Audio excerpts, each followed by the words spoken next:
예, 자 오늘 저녁 방송 진행하겠습니다. 네. 자 일단 오늘은 뭐 지수가 좀 빠졌죠, 그죠? 네, 지수가 요즘에 좀 애매해서 애매하게 지금 흘러가기 때문에 아마 투자 결정을 하시기에 좀 역시 애매하실 것 같아서 오늘 저녁 방송 주제는 지수가 애매한 이유와 뭐 대응 전략에 대해서 설명을 좀 해드리려고 준비를 했습니다. 편안하게 들으시고 뭐 잘 이렇게 대응하셨으면 좋겠어요. 네. 일단 이제 뭐 바로 본론으로 들어가죠. 어제 이제 미국 증시가 이제 급등 마감을 했거든요. 보면 최근에 이제 그 여기 나스닥 지수가 조금 빠지다가 어제 같은 경우에는 이제 1.65% 급등을 했어요. 그런데 급등을 하기는 했는데 잘 보시면 약간 누르죠. 떨어지고 있는 건 맞긴 맞아요. 근데 떨어진다라기보다는 뭐 눌러놨다, 그래서 이렇게 표현하는 게 맞거든요. 어제 급등을 했고, 뭐 당연히 이제 미국의 S&P 500 지수도 이제 올랐겠죠, 그죠? 다 올랐고요. 그 다음에 이제 오늘 아시아 증시 보면은 여기 일본 증시 오늘 2% 넘게 급등을 했어요, 그죠? 잘 끝났고. 근데 이제 우리나라는 아침에 뭐 상승 출발을 하기는 했지만 다우 지수를 보면은 코스피 지수를 보면 아침에 0.3% 상승 출발을 했는데 끝날 때는 마이너스 0.6으로 끝납니다. 그 다음에 이제 코스닥 같은 경우에는 이제 여기 플러스 0.6에서 시작했는데 끝날 때는 마이너스 0.8에서 끝나죠. 뭐 전반적으로 약세였는데, 그러니까 뭐 그냥 한마디로 얘기하면은 조정이 시작됐다라고 얘기를 할 것까지는 없고요. 그냥 애매해요. 근데 왜 애매하냐 이거죠. 오더가도 안 하거든요 지금. 네. 보시면 코스닥은 직전 고점 밑에서 옆으로 횡보하고 있고, 요 정도면 이제 2주에서 3주 진행이 되고 있는 거고요.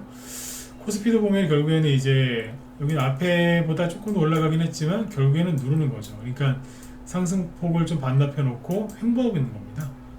조정이라기보다는 이제 그냥 옆으로 돌린다 이렇게 표현을 하는 건데, 그러면 이제 왜 이렇게 지수가 애매하느냐? 지수가 애매하니까 뭐 대형주들이 지금 올라가는 게 크게 없어요. 뭐 간간히 뭐 기계 관련주가 급등할 때도 있고, 조선주나 해운주가 급등할 때도 있고, 그죠? 뭐 그날 뭐가 올라가는 게 있기는 하지만 이게 진짜 뭐 무리지어서 아주 재밌게 아주 다이나믹하게 움직이진 않는다 이거죠. 그러면 개인들이 시장에 들어와 있는 이제 주식 투자자들, 이 개미들이 좀 기분이 약간 가라앉아요. 그러니까 마치 그 우울증, 그죠? 네, 우울증 걸린 것처럼 기분이 싹 가라앉습니다. 요게 이제 안 좋은 거거든요. 요게 문제예요. 네. 그래서 오늘은 이제 그거를 좀 설명을 좀 해보도록 할게요. 왜 이렇게 애매한가? 이게 조종의 시작인가? 자, 생각을 해봐야 되는데 맨날 뭐 괜찮다, 그죠? 뭐 그런 얘기만 하면 안 돼요, 그죠? 근거가 있어야 돼, 근거가. 일단 이제 뭐 제가 이런 얘기를 처음 한 건 아닌데 그냥 결론부터 얘기하면은 지수가 지금 쉬는 게 맞기는 맞습니다. 네. 그러니까 이거는 이제 원래 나와야 될 정상적인 저기죠. 쉬는 구간이에요. 왜냐면 사람도 그죠? 3교대, 2교대 이런 게 있지 않습니까? 근무할 때 보면 뭐 밤샘 근무하면 그 다음 날은 쉬고, 그죠? 뭐 이런 식으로.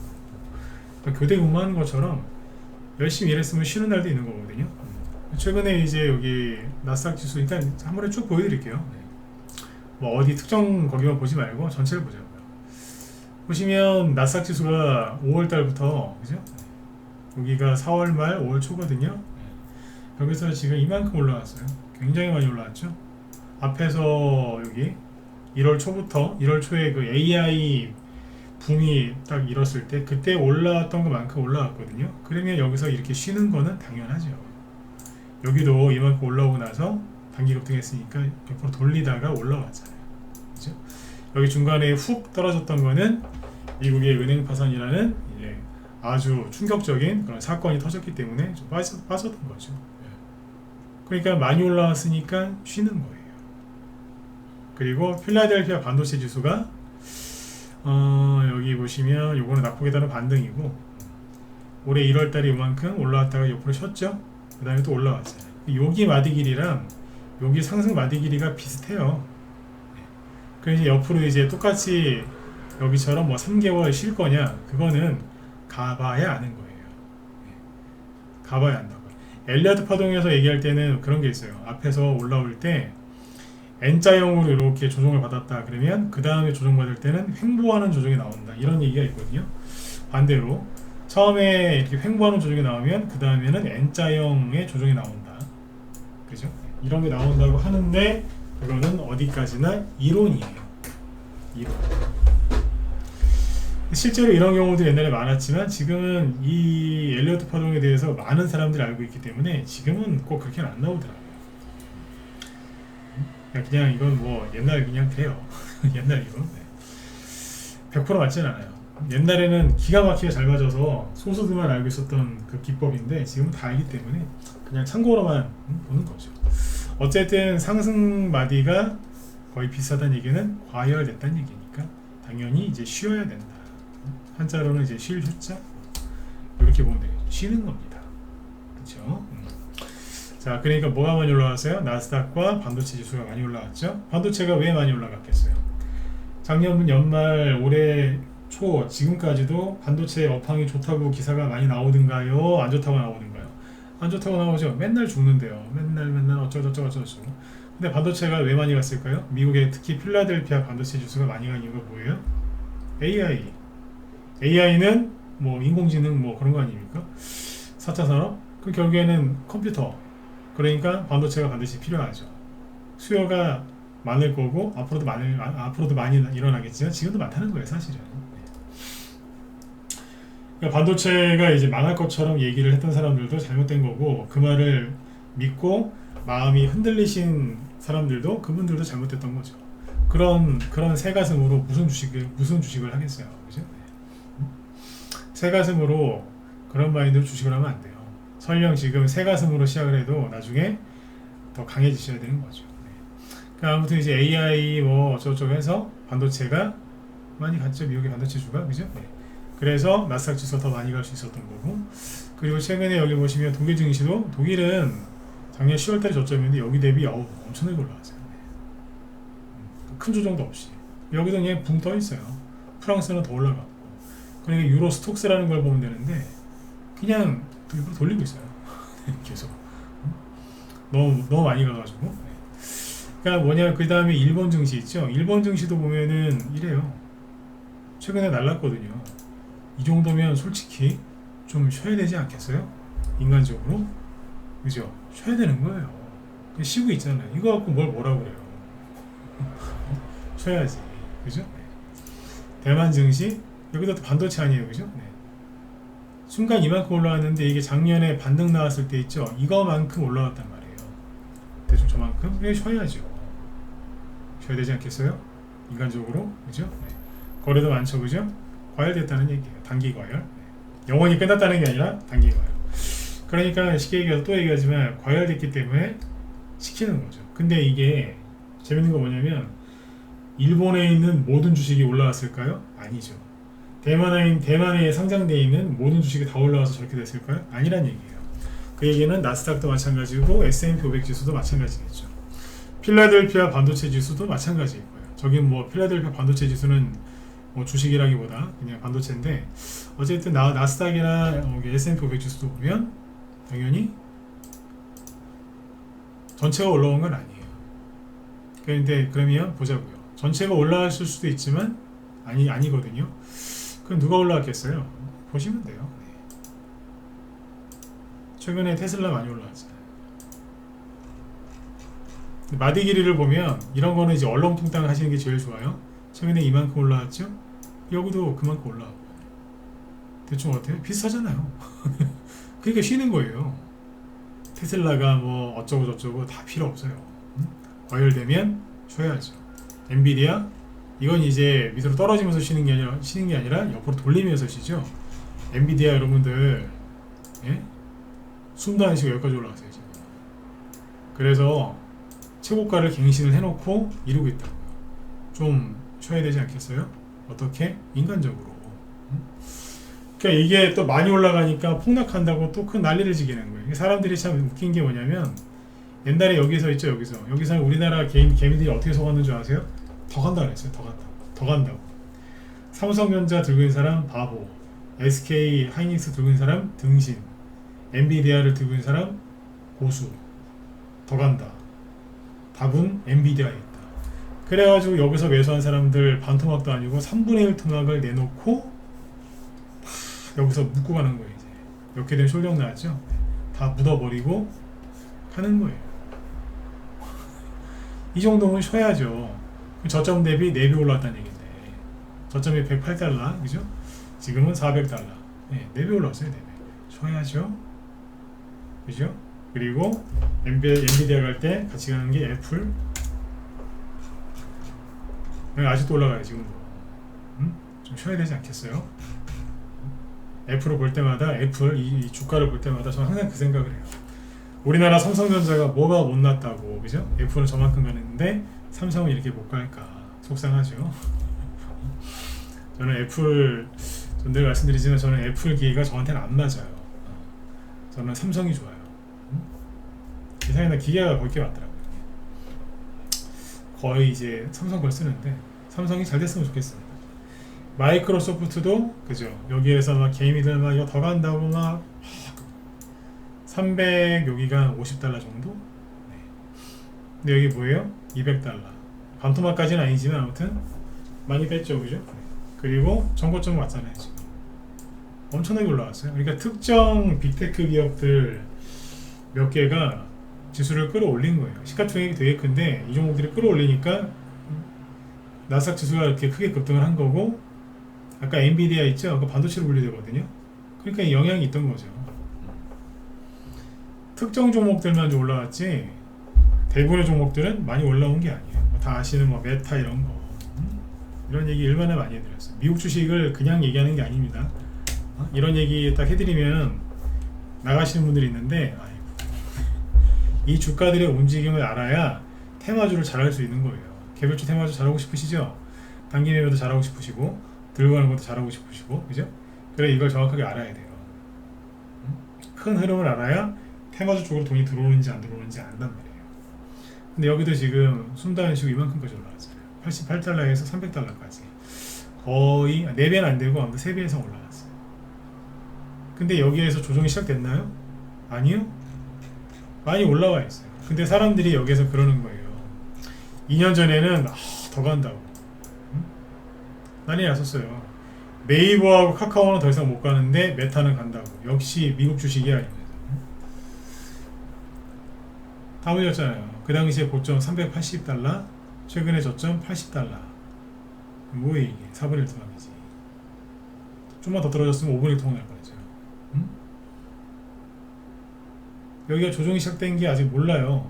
근데 사람들이 여기에서는 더 간다고 했을 때 속았는데 지금은 언론에서 유튜브에서 뭐라고 하는 줄 아세요? 여기 너무 많이 올라갔다. 그래서 조만간 폭락 나올 거다. 그런 얘기를 해요. 사람들이 그 말을 믿어요. 그러면 올 정도 안 온다고 했었죠. 그죠? 그러니까 최근에 나스닥하고 우리나라 코스닥도 그렇고 공매도가 그쪽에 많이 걸려 있다잖아요. 근데 그냥 우리 객관적으로 얘기를 해도 이거 보면 폭락 안 하게 생겼어요? 폭락해도 되겠죠. 그죠? 근데 하늘에 비유를 들자면 하늘에 먹구름이 끼어 있다고 해서 무조건 비 오나요? 그 안에 비가 들었는지 안 들었는지는 아무도 몰라요. 일기예보 기상청에서는 어쩌면은 그날 거는 알 수 있을지 모르겠지만 100% 모르지 않습니까? 그걸 어떻게 합니까? 그러다 그냥 구름이 사라져 버릴 수도 있어요. 그렇죠? 그래서 이게 이런 걸 보면서 사람들이 과거에는 불과 2년 전에는 더 간다는 말에 그렇게 잘 속더니 지금은 곧 폭락 나올 거라고 그 말에 그렇게 잘 속습니다. 어제도 말씀드렸지만 가장 중요한 핵심 포인트는 뭐냐면 주식시장은 어디로 가느냐, 개인들이 수익 안 나는 쪽으로 움직입니다. 항상 그렇습니다. 어쩌다가 100번 중에 한 번 정도 하생 쪽에서도요, 어쩌다가 한 번 정도는 이제 외국인이 개인들을 먹여줄 때가 있어요. 하지만 그 기쁨도 잠시고요. 그런 일도 거의 없어요. 그런데 그런 일이 생기죠. 그럼 그 다음에 엄청나게 그 이상 몇 배를 가져와요. 뺏어가요. 완전 무너지겠죠. 그죠? 네. 그러니까 지금은 사람들이 이제 불과 2년 만에 여기에서는 굉장히 한 번 더 강조드리지만 더 간다 또 간다에 이제 열광했지만 지금은 폭락한다는 말을 굉장히 신뢰를 합니다. 그럼 폭락을 안 하겠느냐? 폭락을 안 한다기보다 옆으로 횡보할 가능성이 높아지는 거죠. 왜냐면 여기서 더 올라가기도 사실 여기서 더 올라가기도 그렇거든요. 그래서 횡보 약간 눌러서 횡보할 가능성이 크다. 그렇게 보시면 돼요. 그렇죠? 네, 그렇게 보면. 네. 자, 그 다음에 그 아까 일본 증시를 다시 보죠. 그 일본 증시는 도대체 무슨 종목이 올라가서 저러나요? 글쎄요. 저는 일본 주식에 대해서 여러분들한테 여기서 강의를 해드릴 만큼 그렇게 일본 주식의 전문가는 솔직히 아닙니다. 아닌 건 아니라고 얘기를 해야죠, 그죠? 네. 아닌데 최근에 이걸 보시면 돼요. 뭘 보면 되냐면 이게 일본 증시인데 요즘에 저기 뉴스도 많이 보셨을 거고 실제로 일본 여행 갔다 오신 분들 많이 계시죠? 요즘에 엔저 때문에 사람들이 일본으로 많이 가잖아요. 싸다고, 그죠? 네. 최근에 엔달러 환율을 보시면은 4월 말, 5월 초부터 쭉 이렇게 본격적으로 오르기 시작합니다. 물론 이제 저점은 3월 말, 4월 초거든요. 근데 아무튼 4월, 5월, 6월 쭉 올라가요. 이게 뭐겠어요? 엔저. 엔화 약세죠. 그죠? 옛날에 아베 지금 죽었지만 옛날 아베노믹스라는 게 뭐였냐면 엔저. 엔저를 만들어서 일본의 수출 기업들이 돈을 많이 벌게 했어요. 예를 들어서 뭐 토요타 자동차 업체들의 실적이 되게 좋아졌어요. 그래서 일본이 그때 괜찮았었어요. 우리나라는 그때 박근혜 대통령 때였는데 일본 증시가 그때 잘 갔어요. 엔저거 때문에. 일명 아베노믹스 정말 많이 갔습니다. 주먹으로 보면 보일라나? 잠깐. 여기 보이세요? 이때 아베 그 사람이 총리가 될 것 같다라는 이제 그런 확신이 드니까 총리가 되지도 않았는데 환율이 막 뛰고 있었어요. 이 당시에 이제 수혜자는 수출기업, 토요타나 뭐 이런 기업이었고요. 최대의 피해자는 뭐 여러 가지가 있었겠지만 어부들. 왜 어부들이 피해자였냐면 고기 잡으러 나가려면 배에다가 기름을 넣어야 되잖아요. 근데 기름은 수입이잖아요. 100% 수입이잖아요. 그러니까 이제 환율이 뛰니까 기름값 뛰겠죠. 그때 이제 뭐 꽁치 잡으러 나가고 막 그래야 되는데 그때 일본 어부들이 막 항의하고 막 그랬어요. 힘들어 죽겠다고. 그런 일이 있었죠. 근데 최근에 보시면 어때요? 일본 엔화가 앞에서 한번 뛰었고 눌렀다가 또 가는 모습이죠. 그러면 쉬워요. 낮에 우리 회원들한테 강의도 해드렸지만 일본을 여행 왜 가세요? 싸니까. 환율이, 그죠? 네, 싸니까 쇼핑하러 쭉 가시는 거 아니에요? 관광도 어떻게 보면 쇼핑이지 않습니까? 그러면 주식하는 사람도 어디로 가겠어요? 일본으로 가는 거죠. 왜? 싸니까. 싸니까. 주식도 싼 거예요. 네. 초반만 싸게 파는 게 아니라 네? 이것도 싸게 파는 주식도, 그죠? 그 다음에 일본 원엔 환율이죠. 원엔. 네. 요것도 최근에 보면 쫙 떨어지죠. 그러니까 일본 여행을 그렇게 많이들 가시는 거예요. 최근에. 안 그래도 많이 갔지만 코로나 풀리고 나서 최근에 이 환율 메리트 때문에 더 가는 거예요. 주식하는 분들은 이 정도는 알고 계셔야 돼요. 그죠?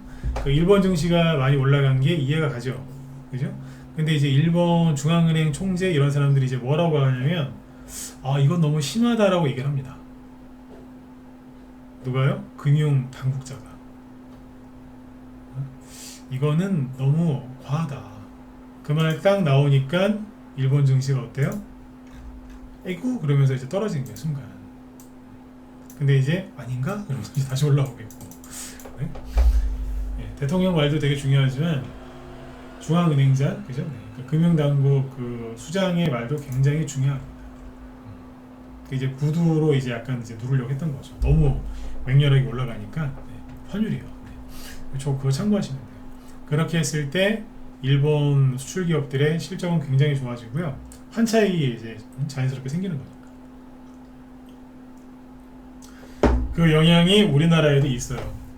주변 국가이기 때문에 우리나라도 영향이 있습니다. 긍정적인 효과가 있을 때도 있고 부정적인 효과가 있을 때가 있는데 그거는 기업마다 다 다르고 그때그때 상황에 맞춰서 다 다르기 때문에 그냥 참고만 하시면 돼요.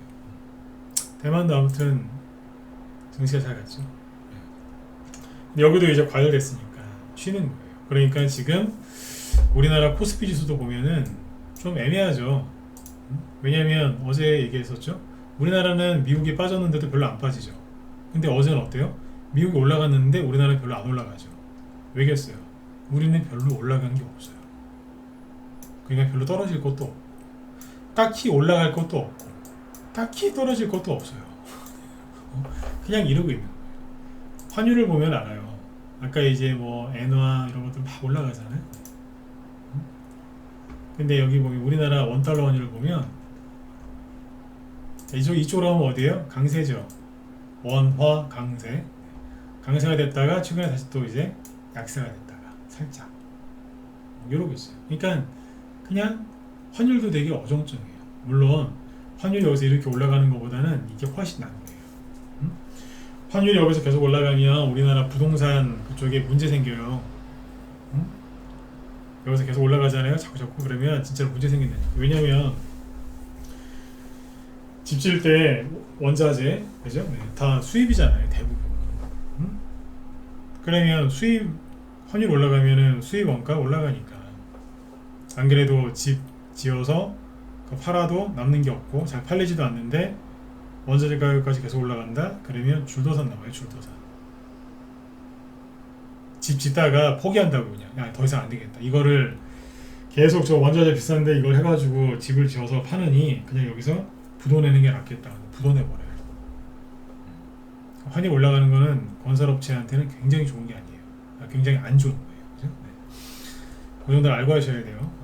우리나라 환율은 이렇게 하고 있는 게 좋은 겁니다. 네. 근데 환율도 약간 어정쩡하잖아요.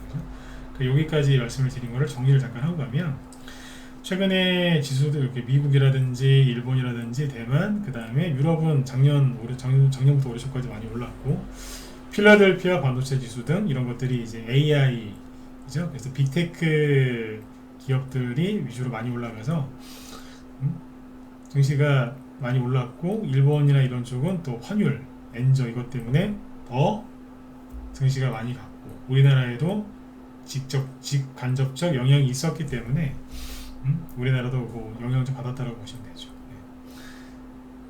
근데 이제 그쪽은 많이 올랐기 때문에 좀 쉬어야 돼요. 근데 또 우리나라가 그러면 우리나라 별로 안 갔으니까 가자. 그것도 안 되는 왜? 상승 동력, 상승 모멘텀이라고 할 만한 게 지금 특별하게 없잖아요.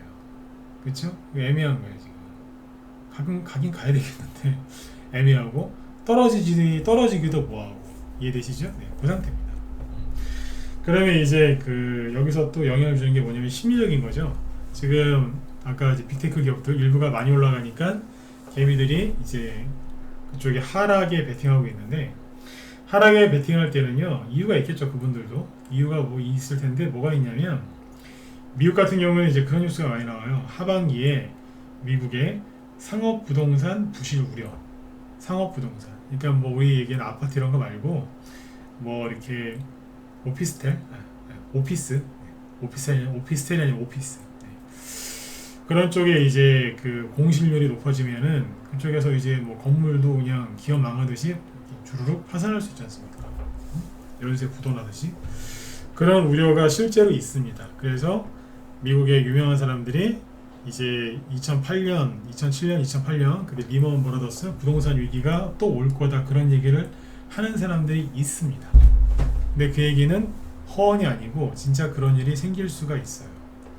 그래서 이제 비관론자들, 불안하신 분들은 2008년이랑 똑같은 일이 벌어진다고 지금 호들갑 난리를 떱니다. 그런데 호들갑을 떠는 사람들의 특징이 뭐냐면 2008년도를 겪어보지 않았어요. 한번 거꾸로 물어보세요. 2008년도에 지금 2008년도랑 똑같다고 하시는데 그때 겪어봤냐고. 아마 못 들은 척하거나 아니면 딴 얘기 할 수도 있습니다. 전문가가 그럴 수도 있고요. 개미들이 특히 그래요. 개미들이 겪어본 적이 없거든요. 어떻게 알아요? 난 되게 웃긴 게 전두환 대통령 때 저도 되게 어렸거든요. 근데 그때 살아보지도 않은 사람들이 막 전두환 아저씨를 막 욕할 때가 있어요. 저는 그 사람이 대통령을 잘했건 못했건 호칭은 씁니다. 근데 아무튼 이제 막 욕을 해요. 살아봤냐고. 몰라요. 모른다니까. 제가 언제 이승만 대통령 얘기하는 거 본 적 있으세요? 윤보선 대통령? 얘기 안 하죠. 잘 몰라요. 뭘 알아야 그걸 주식에 접목시켜서 얘기를 해드리지. 모르겠어요. 그런 거랑 똑같은 거예요. 살아보지도 않았는데. 살아본 사람들은 좀 얘기가 다를 수 있지 않습니까? 그죠? 그 시대가 좋았건 나빴건 그죠? 네. 근데 아무튼 이제 금융위기나 이런 걸 겪어보지도 않았는데 그게 뭔지도 모르면서 막 똑같아 이거예요.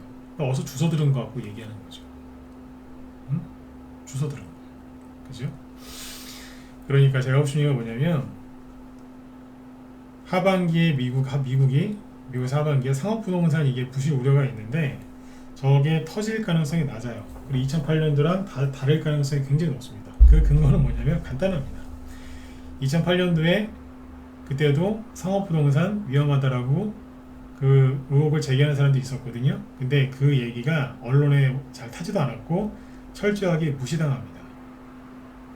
근데 그때 정말 또라이처럼 그거를 계속 주장해서 맞췄던 사람들은 최근이 난다. 그 이후에 이제 영화로도 만들어진 사람이 있죠. 영화로도. 네. 영국처럼, 그죠? 얘가 진짜 위기가 올 때는 얘기를 안 해주고 와요. 근데 지금은 위기 온다고 대놓고 그러죠? 오겠냐고요. 안 오지. 참고로 어제 그 미국의 바이든 대통령이 2030년까지 미국 전국에 미국 전역에 초고속 인터넷망을 깔겠다고 했죠. 그죠? 네. 초고속 인터넷망. 그 얘기를 지금 왜 꺼냈겠어요? 내년 11월 달에 대통령 선거 있으니까. 그 올해 말부터 그 미국 대선 시즌이 이제 개막이 되는 거거든요. 그러니까 그거 하려고 그거 노리고서 이제 그런 걸 지금 공약을 지금 발표하는 거 아니에요. 미리. 응? 근데 상업용 부동산 망하게 두겠어요? 바이든이 되든 민주당에서 다른 후보가 나와서 되든 간에 그죠? 네. 대통령을 또 그쪽에서 서로 이제 나오게 당선되려고 노력할 텐데 그런 일이 벌어지겠냐고요. 여러분들의 이제 국회의원이고 대통령이면 그렇게 할 수 있겠습니까? 정부가요 마음을 먹으면 이거 얼마든지 막을 수 있어요. 왜 앞에서 한번 해봤거든. 2008년이면 15년 전인데 그때 해봤거든요. 쉬워요. 그 다음부터는 한번 당하고 나면 또 그랬네 이러면서 이제 금방 해결하거든요. 우리나라 같은 경우는 이제 지금 얘기 나온 게 뭐예요? 역전세난 그리고 개인들 부채가 심각하다. 그래서 이게 올해 가을에 겨울에 폭탄이 터질 거다 이런 얘기 많이 나오죠. 근데 제가 약간 지금 짜증을 내면서 얘기하죠. 이게 짜증 나서 그래요. 왜 짜증을 내냐면 저기 언제예요? 2000년 이후부터 대통령 하신 분이 김대중 대통령, 노무현 대통령, 이명박 대통령, 박근혜 대통령 쭉 있죠, 그죠? 네. 가계 부채가 심각하지 않았던 적이 없어요. 항상 심각했어요. 근데 규모가 자꾸 커지긴 하죠. 인플레이션 때문에. 인플레이션이 최근에만 생긴 게 아니라 그냥 1900년대 이후부터는요, 그냥 거의 인플레이션이 계속 있다라고 보시면 돼요. 그게 심하냐 안 심하냐 그 차이일 뿐이지. 개인 부채가 가계부채라고 하죠. 가계부채가 심각하지 않은 적이 한 번도 없고요. 우리나라 공기업의 부채가 심각하지 않았던 적이 없어요. 응?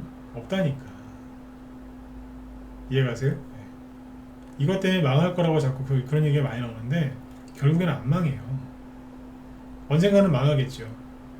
근데 몇 월 며칠 날 망할지 아는 사람이 있어요? 없잖아요. 근데 왜 그런 말을 자꾸 속으시냐고. 정말 부자가 되시려면 빚 없이 투자를 해야 되고, 그죠? 빚 없이 열심히 이제 노력해서 살아야지 부자가 되는 거 맞지 않습니까? 근데 이제 그런 걸 감안해서 빚내서 이렇게 주식, 신용이나 미수 같은 거 쓰지 마시란 얘기예요. 그렇게 하면 나중에 망하니까. 그 정도로만 하시면 되지. 가계부채 때문에 망한다? 예, 언젠가 망하겠죠. 당연히 망해 언젠가는. 위기가 오면, 그죠? 근데 그건 아무도 모르고요. 이놈의 레파토리는 항상 나오는 거예요. 한 번 더 강조드리지만 가계부채가 심각하지 않았던 적이 있었습니까? 없었어요. 개인으로 따지면은 빚이 있는 사람이 있고 빚이 없는 사람이 있어요.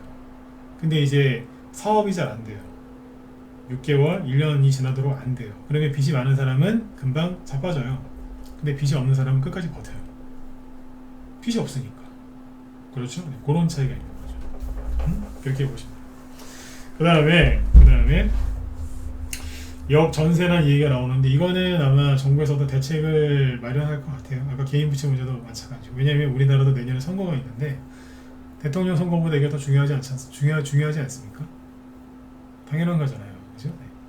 네. 거대 야당이 이제 민주당인데 민주당에서 표를 얼마나 또 가져갈 수 있을지 아니면 여당인 국민의힘이 얼마나 가져갈 수 있을지 모르죠.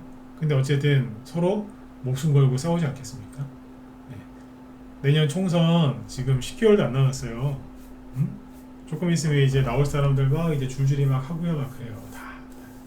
근데 정부에서 부동산 위기가 오게 만들겠어요? 요번에 3분기 때 전기세도 못 올리는데 왜 안 올리는데요? 내년에 총선 있는데 민심에 적이 될까봐 그러기는 말입니다 지금. 그죠? 그래서 망하고 싶어도 쉽게 못 망합니다. 옛날에는 처음에 외환위기 터지고 그 다음에 이제 부동산 위기 터졌을 때는 뭐 갑자기 막 흔들려서 이렇게 실제로 큰 타격이 있었거든요. 근데 이게 다 뭐냐면요, 그것 때문에 그래요. 그 외환위기 때 우리나라가 되게 힘들었던 거는 뭐냐면 그때 돈을 빚내는 게 되게 쉬웠어요. 예를 들어서 신한은행에서 돈을 빌렸잖아요. 그러면 이제 그 돈을 가지고 이제 다른 은행에, 예를 들어서 KB은행에 가면 여기 돈이 이만큼 있으시네, 그거에 몇 배를 또 돈을 빌려주고, 또 그걸 보고 이제 증권사나 이런 데서 돈 많으시네 그러면서 이제 또 빌려주고 꼭 헤지펀드가 그 돈 불리듯이 막 그래가지고 사업도 많이 하고 막 그러지 않습니까? 그러다가 외환위기 오니까 이제 빚 많으신 분들 싹 쓰러져 버린 거죠. 그걸 한번 겪어봤기 때문에 우리나라가 그거를 대처할 수 있는 능력이 있단 말이에요.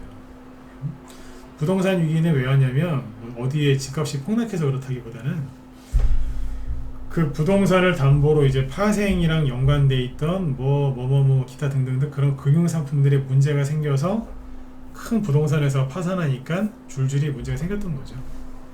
파생 때문에 망한 거예요. 파생 때문에. 한번 겪어봤기 때문에 금융권 그쪽에 이제 안전 그 시스템을 다 강화를 시켜놨기 때문에 은행이 쉽게 안 망합니다. 저번에 미국은행 두세 개 망한 거는 미친 듯이 금리 올렸는데 그게 문제가 돼서 그런 거예요. 미친 듯이 올렸어요. 그래서 결론은 뭐냐면 여러분들이 걱정하시는 그 위기가 실제로 잘 오질 않습니다. 올 수가 없죠. 미리 또 얘기를 해줬는데, 미리 얘기를 해주면 대비를 할 수 있는 시간이 충분하죠. 그죠? 그래서 그런 게 안 오는 거예요. 제가 늘 말씀드리지만 코스피 지수를 월봉 차트로 볼게요. 여기 보면 이게 순간적으로 확 급락할 때 있지 않습니까? 이거 뭐예요? 코로나죠. 그죠? 여기도 급락했을 때가 있었거든요. 미중무역 전쟁. 그 다음에 이거는 뭐였냐면 아까 금융위기 이런 거예요. 그죠? 근데 여러분들 금융위기, 그 다음 요거는 뭐냐면 외환위기, 여기는 9.11 테러, 여기는 이라크 전쟁, 뭐 그런 거예요. 아까 부동산 금융위기, 코로나, 큰 것만 보자고요. 그죠? 네. 근데 이 중에서 미리 알려주고 온 거 있어요? 네, 거꾸로 여쭤볼게요. 웃으면서 얘기하니까 웃으면서 들으세요. 네. 미리 얘기해주고 온 거 있냐고요. 어느 날 갑자기 왔지. 그쵸? 어느 날 갑자기 왔다니까. 근데 되게 웃긴 게 뭐냐면, 자, 저기 외환위기 때 이제 치우고, 여기서 2000년 초부터 이렇게 선을 그어보면 이렇습니다. 대충 이래요. 여기 꼬리를 좀 떼고서 그리면 여기랑 딱 이으면 여기가 저점이잖아요. 그러니까 이 근처까지 왔을 때 또는 여기를 깼을 때는요, 정말 큰 실제적인 위기가 와서 급락을 한 건데, 최근에 여기까지 왔을 때는 실제적인 위기가 아니에요. 지금 경기 침체 왔다라는 얘기 많이 하죠. 근데 오늘 아침에 미국 시황 뉴스 보면은 경기 침체가 안 올 것 같다, 그런 얘기가 훨씬 더 많이 나옵니다. 경기 침체 온다 하지 아직도 안 왔잖아요. 그죠? 그러니까 이거는 뭐냐면 미친듯이 돈 풀고 그 후유증으로 금리 인상을 많이 하니까 이런 일이 벌어진 거예요. 지금 러시아와 중국, 미국이랑 유럽 이쪽에 패권 경쟁 때문에 전쟁이 일어나고 뭐 이러니까 인플레이션이 더 심해진 게 있죠. 돈 많이 푸는 후유증도 있고, 그것 때문에 난리가 나서 이게 떨어진 거예요. 그러니까 이게 뭐냐면요, 크게 보셔야 돼. 지금 저기 우크라이나 재건수혜주들 얘기를 해야 되는데, 지금 이쪽에 지금 제가 계획한 것보다 지금 더 깊이 들어가는 거거든요. 네. 잘 들어보세요. 경제 공부하는 거거든요. 이게.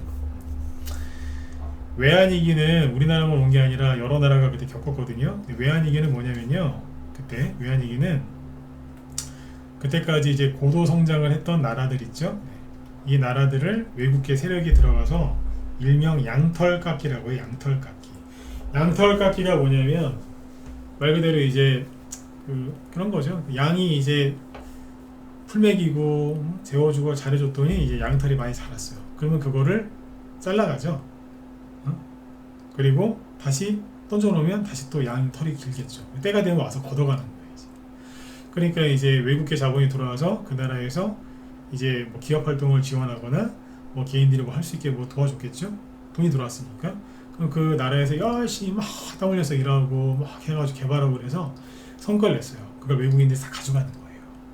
가져갈 때 외환위기 버블을 딱 터뜨려서 가져갔는데 가져가면서 폭탄을 터뜨리니까 원래 있던 게 많이 싸졌겠죠. 그럼 다시 들어와서 그걸 또 싸게 사는 거죠. 그걸 양털깎기라고 해요. 그때 그래서 온 거고. 그 다음에 IT 버블 이게 터졌죠. 9.11 테러까지 터져가지고 또 나중에 또 외국인들 기가 싸게 샀고 외국인들이 뭐 그런 거였어요. 여기도 이제 버블이 많이 생겼죠. 터뜨린 거예요. 여기도 똑같아요. 버블이 많이 생겼기 때문에 터뜨린 거예요. 왜? 싸게 살라고. 싸게 살려고. 그거예요. 그냥 결국에는 가는 거라니까요. 근데 못 들고 가게 하는 거죠. 못 들고 가게. 그렇게 보죠. 21년도에 우리나라뿐만 아니라 전 세계적으로 주린이들이 참 많았다고 하잖아요. 그 주린이들 지금 1년 6개월 거의 2년입니다. 만 2년 동안 지금 눌러놨기 때문에 어지간하면 다 전사를 했다라고 보시면 돼요. 다시 가는 거예요. 그래서 아까 지수가 좀 많이 빠지고 많이 빠진다기보다 지수가 많이 올라가서 나스닥이건 일본이건 어디건 지금 이제 횡보 조정이나 약간의 조정이 필요한 자리이긴 한데 특정 대형주만 많이 올라왔기 때문에 특정 대형주만 빠지면 되는 거예요. 특정 대형주. 그리고 보시면 우리나라 지수 지금 되게 재미도 없고 불안해 보이시죠? 근데 오늘 코스피 말고 코스닥을 보자. 코스닥 쪽에 오늘 애플페이 관련주들이 좀 올라오고 막 그랬거든요. 그러니까 막 테마주들이 막 되게 많지는 않아요. 지금 지수가 애매하니까 세력들도 약간 좀 방어적인 자세를 취하긴 하는데 그래도 작년 말 올해 초보다는 훨씬 낫죠. KG 모빌리언스, 애플페이 얘기 나와서 이 자리에서 상한가가 나왔고, 그죠? 골든에이처 이거 저기잖아요. 우크라이나 재건 수혜주 올라가잖아요. 어제는 장대음 못 꽂아놓더니 오늘 더 센 양봉이 나왔죠. 다 어디서 나와요? 밑에서 나오잖아요. 자, 종목들을 보세요. 밑에서 올라오죠. 이게 무슨 조정입니까? 조정을 끝내고 아니면 낙폭과대가 너무 심해서 막 열심히 올라오고 있는데 하나기술 이게 조정입니까? 조정 끝나고 가는 거지. 콤비 떨어지다 말고 다시 올라오잖아요. 레이저셀, 징이너스 이게 무슨 조정이에요. 하잉크 코리아, T-로보틱스는 신났어 지금. 이루다 뭘 이뤘는지 모르겠지만 계속 뭔가를 이뤄가고 있어요. 회사 이름 잘 졌어요 진짜. 바로 그죠? 오늘 승질내더라고요. 말리지 마. 셀레믹스 이게 바닥 잡거나 다 올라오는 거 아니에요. 에이테크 솔루션이 자율주행차 관련주 중에서 괜찮은 종목 중에 하나죠. 그죠? DR텍 이게 무슨 조정이냐 이거예요. 서메이지 이런 거는 못 본 걸로 하시면 돼요. 이런 거는 아니야. 이런 거 못 본 걸로 하시면 돼요. 신스틸 신규 상장할 때 점상한가 휘날리면서 신규 상장했던 건데 최근에 낙폭과대가 좀 심했죠. 정신 차리고 지금 급등하고 있고 우크라이나 재건으로 KG 이니시스, 아까 KG 모빌리언스랑 같은 종이죠. 네. 이게 무슨 조정이냐 이거예요. 그러니까 다 시가총액 작은 것들이죠. 중소형주들. 네. 지금 거의 30개 가까이 봤는데 브릿짓, 바이오, 테라퓨틱스, 아까 이거 못 본 걸로 합시다. 서메이지 그런 거 빼고는 다 괜찮잖아요. 지금 PG전자 바닥 잡았구만요. 그죠? 프로텍 잘만 가고 있고 떨어지지도 않고 그렇죠. 그래서 지금 이제 결론이 뭐냐면 나스닥 지수 일본 어디 이런 증시 보면은 불안하죠. 너무 많이 올라갔으니까. 근데 특정 몇 개만 올라갔고요. 대부분 안 갔단 말이에요. 그래서 제가 3주 전인가 러셀 2000 지수도 얘기해드리고 S&P 500 지수만 있는 게 아니에요. 여러분들 S&P 지수 많이 보시는데 이게 S&P 500 지수거든요. S&P 400 지수도 있고 S&P 600 지수도 있어요. 근데 모르시더라니까. S&P 500만 알아요. S&P 400도 있고 600도 있어요. 모르시죠? 그쪽은 멀쩡해요. 실제로 저는 이제 아침마다 미국 주식을 한번 쭉 보거든요. 아침에 아무리 테마주를 추천해도 미국 주식을 다 보면서 해요. 그래야 흐름을 잘 잡을 수 있으니까. 결론이 뭐라고요? 걱정들 하지 마시고 늘 하던 대로 하시면 돼요. 조정은요, 와봐야 아는 거고요. 바닥은 지나봐야 아는 거예요. 고점도 찍어봐야 아는 거예요. 우리나라 말에 그런 거 있잖아요. 된장을 꼭 찍어봐야 그걸 맛을 아냐고. 주식시장은 찍어 먹어봐야 합니다. 시간 지나보면 확실하게 알죠. 아, 바닥이었구나, 고점이었구나. 고수일수록 그런 말을 함부로 안 합니다. 이 정도면 됐다. 이 정도면 뭐 많이 갔네. 이렇게 얘기하지. 고수는 그렇게 얘기해요. 하수들은 남았다고, 더 간다고, 아직 멀었다고, 그런 식으로 얘기해요. 자신 있게. 너무 자신 있게 얘기하죠. 너무 세게 얘기하고. 그러니까 지금 이제 거품 물면서 이제 비관론 펼치는 분들 있죠. 대부분 하수예요. 진짜 비관론자 중에 훌륭한 비관론자도 있어요. 어떤 사람들이냐면 제가 의원들한테 이런 얘기를 한번 했었는데 정말 걱정을 해요. 걱정을. 와, 이러다가 진짜 미국의 상업부동산 문제 생기고 우리나라 뭐 그죠? 역전세는 이거 심각하다.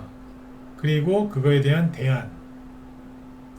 그분이 공무원이거나 학자면 이제 정부는 이렇게 정책을 펼쳐야 된다. 그 사람이 주식하는 사람이면 자, 이런 일이 문제가 생길 수 있는데 그러면 나는 이렇게 대처를 해서 이렇게 해서 행복하게 잘 살아야지. 그렇게 하겠죠. 그리고 주변 사람들한테도 그걸 알려주겠죠. 그거는 좋은 비관론자. 나쁜 비관론자는 그냥 자신있게 세게 얘기하고 아무런 대책이 없는 사람들이죠. 근데 대부분 이제 그런 사람들을 더 좋아하세요. 누구요? 세게 얘기하는 사람. 왜? 자신 있으니까. 멋있잖아요. 그래서 다 골로 가는 거예요. 레밍이라고 하죠. 레밍.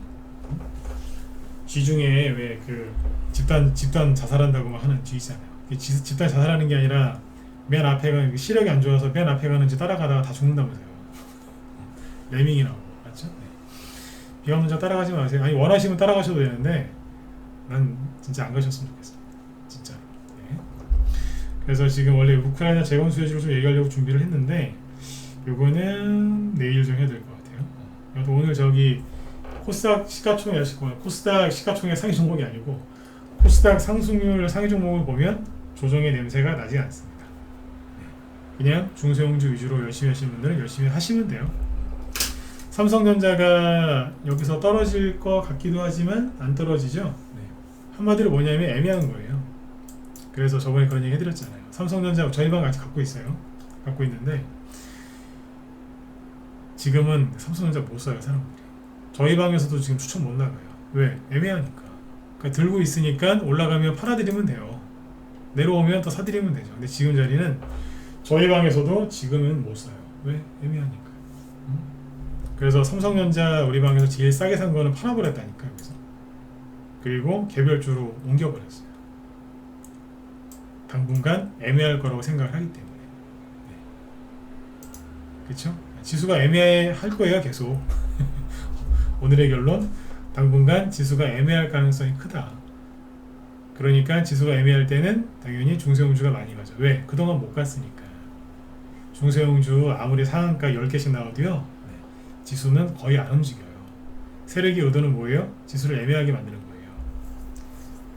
공매도도 많이 걸렸고 인버스 고퍼스를 많이 살았기 때문에 떨어지면 안 되잖아요. 그럼 그 사람들 돈 버니까 아까 말씀드렸잖아요. 어디로 간다고요? 그 사람들 돈 안 벌리는 쪽으로 간다니까요. 네. 참고해서 보시면 돼요. 네네. 지금 우크라이나 재건 수혜주 얘기 좀 해야 되는데 우크라이나 재건 수혜주가 지금 앞으로 좀 더 올라갈 것 같아요. 지금 보니까 이게 어디에 맞춰서 가냐면 푸틴이 앞으로 어떤 행동을 할 것이냐를 주목을 하면서 우크라이나 재건 수혜주가 움직이거든요. 푸틴이 이제 주말에 반란이 일어나서 전 세계적으로 망신을 당했지 않습니까? 그죠? 네. 그러니까 푸틴이 어떻게 될 것이냐, 어떻게 할 것이냐, 아마 뭔가 하긴 할 거예요. 가만히 있진 않을 거거든요. 네. 그거에 맞춰가지고 우크라이나가 또 얼마나 자신감을 가져서 작전을 펼치느냐, 그죠? 전쟁이 빨리 끝날 수 있지 않겠는가, 이제 그런 기대감이 있으니까 그거에 맞춰가지고 지금 우크라이나 재건 수요주들이 움직이는데 정말로 이게 휴전이라든지 아니면 전쟁이 끝날 가능성이 보이잖아요. 러시아가 철군한다든지 그러면은 우크라이나 재건 수요주가 제가 보기엔 굉장히 많이 갈 것 같아요. 2018년도에 판문점 그 평화회담, 말이 평화회담이지 쇼였죠, 그죠? 네. 근데 제가 왜 쇼라는 걸 늘 강조하냐면 그거 쇼였거든요, 사실, 그죠? 네. 그게 되겠어요, 통일이? 북한이 핵을 포기하겠어요? 말도 안 되는 소리지. 저는 그거 쇼였다고 생각을 해요. 그런데 그 쇼를 그렇게 해도 어때요?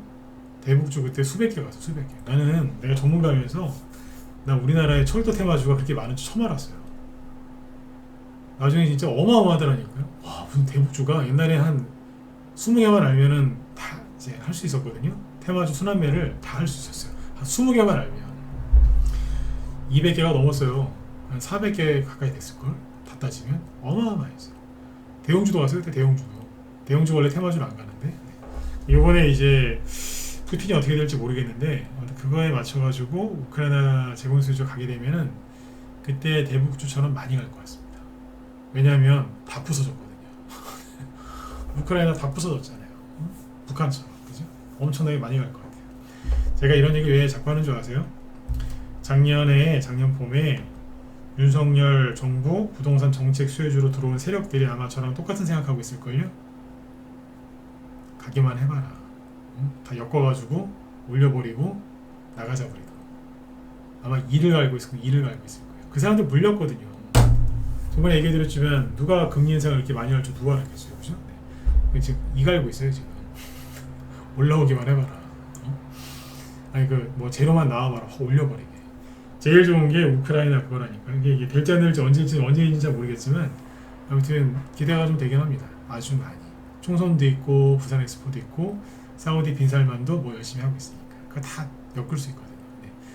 그 4개가 지금 다 재료가 임박해 있으니까 그 중에 뭐라도 올려서 저는 세력들이 크게 한번 해줄 거라고 생각을 해요. 그래서 저희 방에 추천당하는 종목들 관련된 것들 올라오면 싹싹싹 팔아드리려고 지금 미리 계획도 다 세워놓고 있습니다. 언젠가 날짜까지는 모르겠지만 분명히 움직일 겁니다. 네. 지금 원래 시간이 됐으면은 여기 이제 오늘 금강공업이 급등을 했거든요. 우크라이나 재건 수요주로. 원래 SY가 우두머리였는데 SY는 하나도 못 갔어요. 그리고 지금 가짜 눌림목을 만드는 것 같거든요. 이거 내일 얘기해 드릴게요. 그리고 금강공업이 이제 원래 2등이었는데 1등으로 지금 올라오고 있고 덕신하우징이 좀 꼴찌 비슷한 거였는데 오늘 뽑았어요. 10% 이상 잠깐 올라갔다 빠지긴 했지만 그죠? 네. 그리고 그 뒤에 다른 종목들이 줄줄이 대기하고 있습니다. 네. 그 종목들은 얘기 안 해드릴 겁니다. 왜냐면 우리 방 회원들 갖고 있는 것도 있고 추천나갈 게 또 있기 때문에 뒤에 종목 공개 안 하겠지만 앞에 올라간 종목들은 얘기를 해드릴게요. 이건 내일 하도록 하고 다행히 지금 아까 지금 방금 보니까 저희 뒤에 김 실장님이 그 테마주 브리핑 잘 하시죠? 이분이 지금 그거 하신대요. 네. 우크라이나 재건 수요주하고 모듈러 주택 관련주고 하신다고 하니까 지금 제 방송 듣고 있는 여기 문자반 회원들 아니면 저희 방 회원이었던 분들도 들어가셔서 보세요.